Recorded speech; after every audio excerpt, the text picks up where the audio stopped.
we're going to go to the recruiting end of things, because on the last weekend there, on Memorial Day weekend, Clemson's got a big weekend planned for some official visits. Yeah, Dabo Swinney, for a long time, he didn't host official visits during the summer.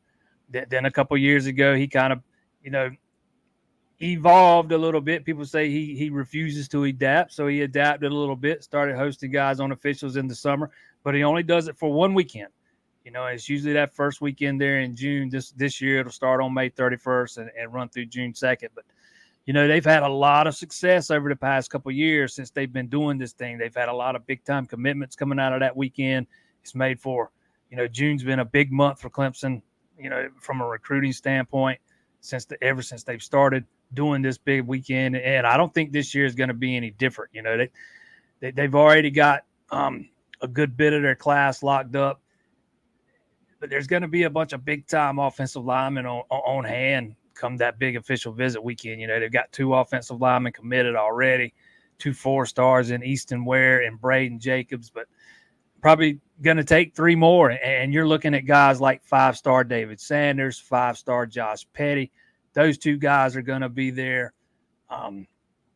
Mal Waldrop, 3-star kid out of Alabama, is going to be there. Max Buchanan, another 3-star out of Florida, is going to be there. Mario Nash, a 4-star offensive lineman, is going to be there.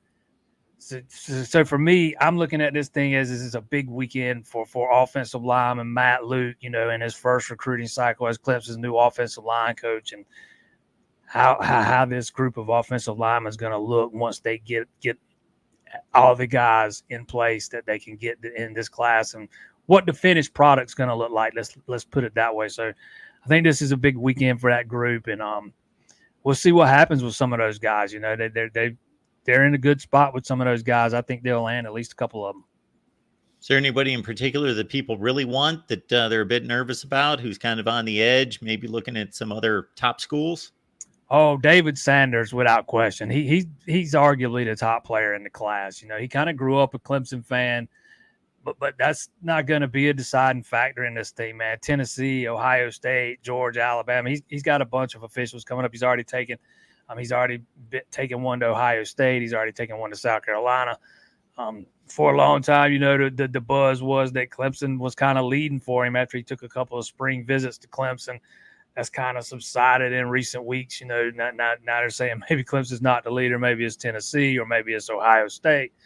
But yeah, he would be the guy I would probably say is generating the most interest at this point, because he's a guy that's been on Clemson's radar for a long time. And if you can lock up a kid of that caliber, that talented, that would be a pretty big ribbon to put on this class. Jason, we are looking at all-time program rankings here at the Voice of College Football. We've released a series.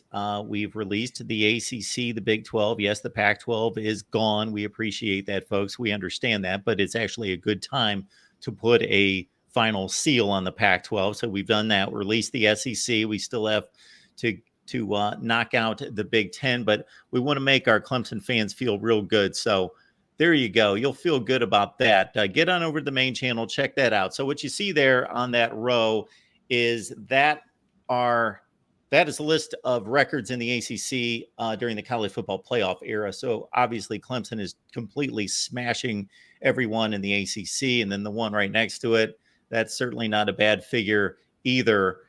So that one in the middle is since 2001 in the 21st century.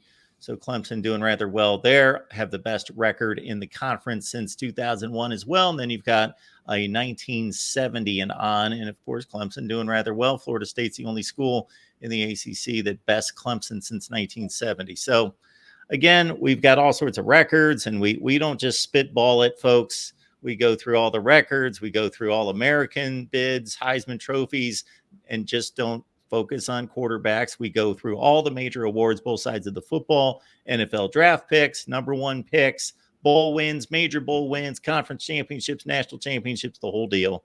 So please check it out over on the main channel.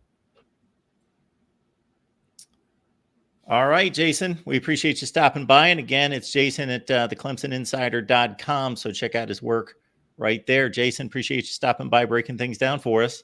Always a pleasure, my friend. Appreciate it.